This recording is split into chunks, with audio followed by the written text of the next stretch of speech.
Hi, ito po yung part 2.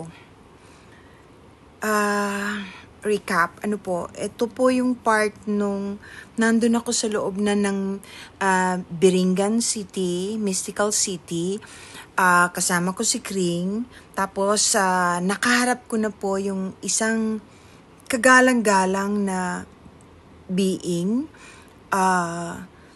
na meron siyang headdress. Hindi ko po ma-describe ng maayos dito, but I could see the kindness and the purity, the kindness of his heart and the purity of his soul. And he said to me, welcome. Kukonti na ang nakakarating dito. Maraming salamat sa dalaw. Salamat sa mga dala mo. While he was talking, hindi ko na alam kung anong sasabihin ko. Ang naririnig ko lang na sinasabi niya na sana igalang natin yung kalikasan dahil konektado tayo sa lahat ng bagay na nangyayari sa mundo, lalo na sa kalikasan dahil iisa lang daw ang tinitirhan natin kahit magkaiba ang frequency at iba ang uri ng kanilang pagiging nilalang. Meaning they're elementals, different beings. But just like, parang yung community po nila, and ang explanation niya sa akin, para rin po yung dito sa atin, yung mga tao na meron ding, hindi lahat mababait, meron ding hindi maaayos. Ngayon, yun daw lugar nila, it existed a long time ago. Matagal na daw po yun. Yun daw ay isa lamang sa lugar nila na natira, na tinulungan nung... Hindi ko pwedeng sabihin sa inyo kung sinong tumulong eh. Basta sabi po niya, kasi nakita ko rin yung tumulong eh. Basta sabi niya, may tumulong sa kanila para ma-preserve yung lugar nilang yon. Kasi yun na yung isa sa pinakahuling maari nilang puntahan dahil wala na halos silang matirahan. Meaning, practically, all the forest in the world, not just here, are gone.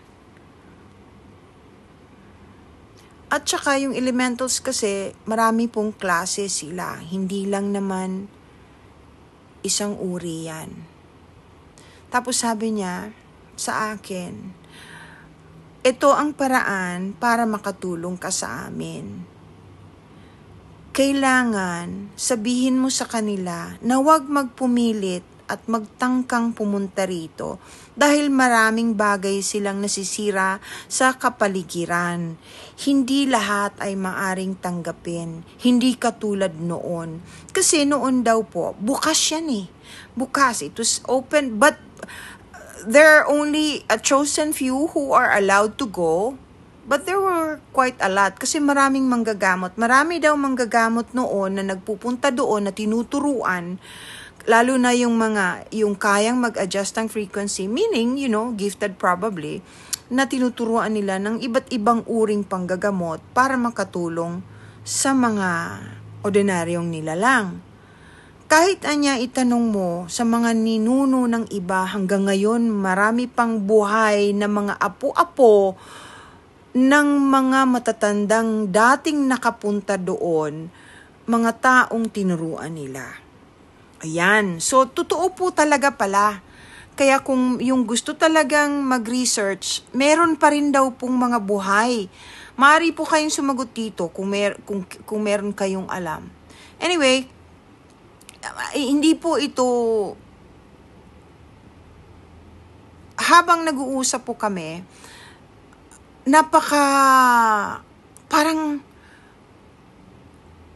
parang he's oozing with love. Alam niyo yun? Yung parang wala siyang kahit na anong... Naku, ang hirap pong explain eh. Anyway, sabi niya, hindi ka maaring... Sabi niya, hindi ka maaaring magtagal sa ngayon, pero maaari kang bumalik kung gusto mo. Marami tayong dapat pag-usapan. Paghandaan nyo lang ngayong papasok na buwan, I think itong December, dahil maraming magaganap na hindi maganda para sa lahat. Hindi lang naman sa inyo dito sa Pilipinas, kundi sa buong mundo. Katulad ng sunod-sunod na pagputok ng mga volcanoes. Sinabi niya sa akin yon. May mga bagay siyang sinabi sa akin na unfortunately walang pahintulot na ipaalam sa inyo. Siguro sa mga susunod na daw kasi hindi lahat ay handang tanggapin ng mga tao. Kaya ito po yon. Sinishare ko lang po sa inyo yung mga nakita ko tsaka yung pinasasabi niya. Bago ko nakaalis, I was blessed. They were blessing me. He blessed me. In fact, hinawakan niya ako dito. Pagkatapos, parang he floated away. Doon ko lang ho na-notice na nung pumunta pala ako sa kanya, palapit ako sa kanya, wala na pala akong inaapakan. Technically, nakalutang din yung mga paa ko. Nakalutang ako literally. Parang ganun. Kasi wala akong makapa na lupa.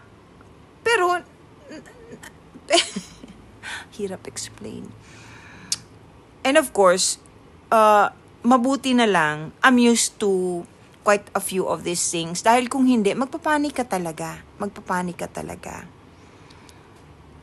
Basta yung mga tumulong sa kanila, nandun pa rin. Nakita ko. They were very quiet. They were watching me. I don't know kung ano yung pagmimitingan nila, pero may meeting sila. May mga bagay na hindi maunawaan ng mga tao at saka hindi maiintindihan. Kaya ang sabi sa akin, wag mo na lang munang sabihin, wag mong banggitin. Basta tulungan tayo, magtulungan tayo na to help Mother Earth, na to love one another, not to destroy the planet. At yun, yung gera, ayaw nila ng gera.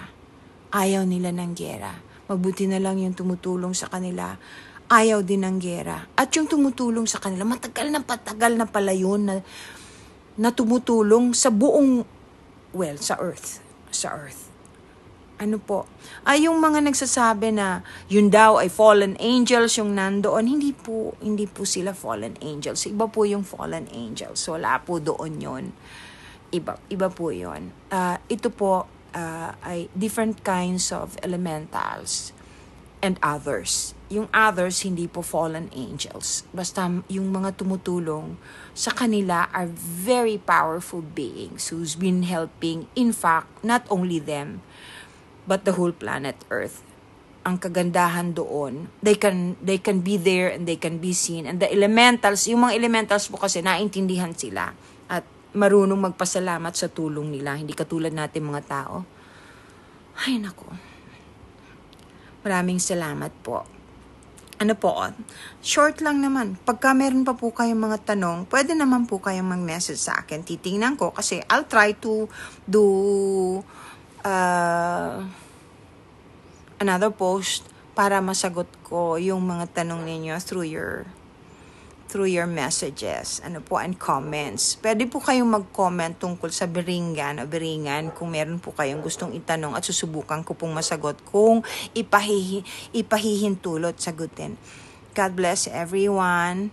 Please be kind to one another. Bye-bye po and Merry Christmas, December na!